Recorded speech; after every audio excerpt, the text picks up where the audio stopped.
우리는 병원에서 의사에게 진지하게 물어봐야 할 것이 있다. 의사에게 치료 효능과 사망률에 대해서만 묻지 말고 그 치료가 삶의 질에 미치는 영향과 부작용에 대해서도 당당히 물어봐야 한다. 실제로 많은 환자가 수명보다는 삶의 질을 더 가치 있게 여기며 어느 하나를 위해 다른 하나를 포기할 의사를 보인다. 우리는 무작정 의사의 결정에 따라 수술대로 직행할 것이 아니라 수술의 이점과 부작용에 대해 냉정하게 따져보아야 한다. 수술이 급한 것이 아니다.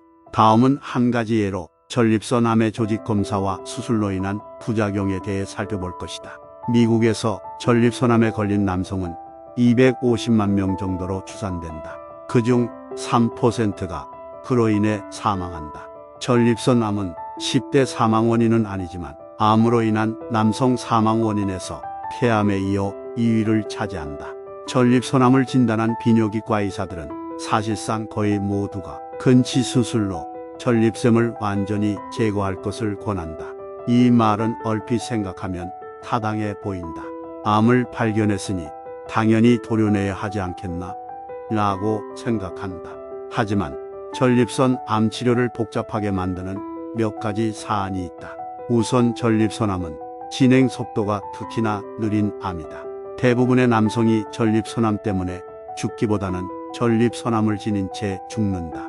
하지만 무슨 암의 암자만 들어도 너무나 두려워지기 때문에 그냥 깨끗이 도려내버리고 싶어하는 남성이 많다.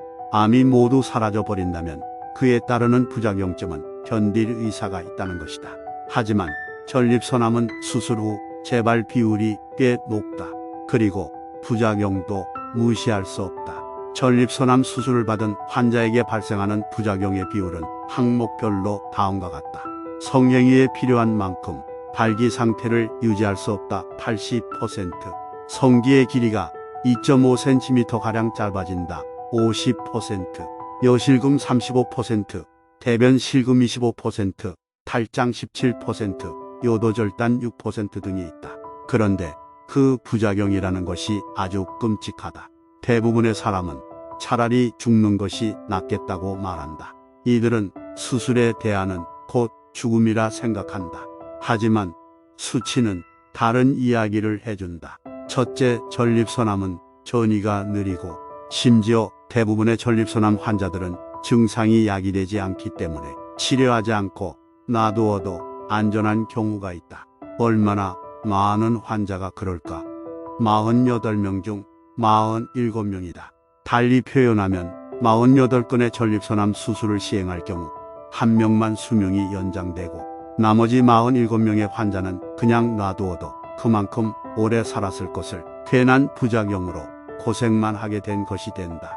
그럼 이제 부작용으로 눈을 돌려보자. 위에 나열된 부작용 중 환자가 적어도 하나를 경험할 확률은 97%가 넘는다.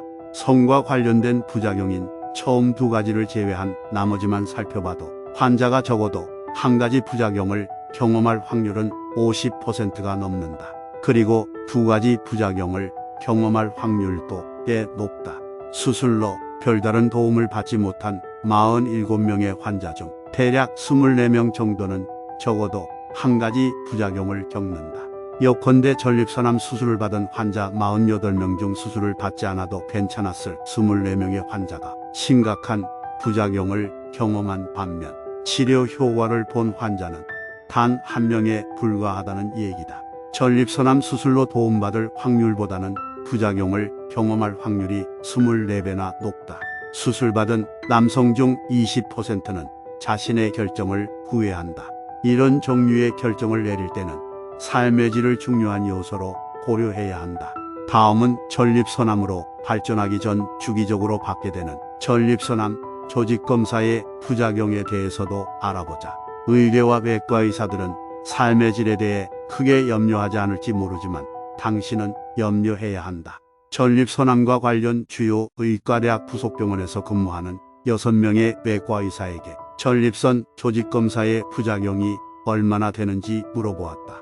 5명은 조직검사로 인한 부작용의 위험이 5% 정도라고 말했다.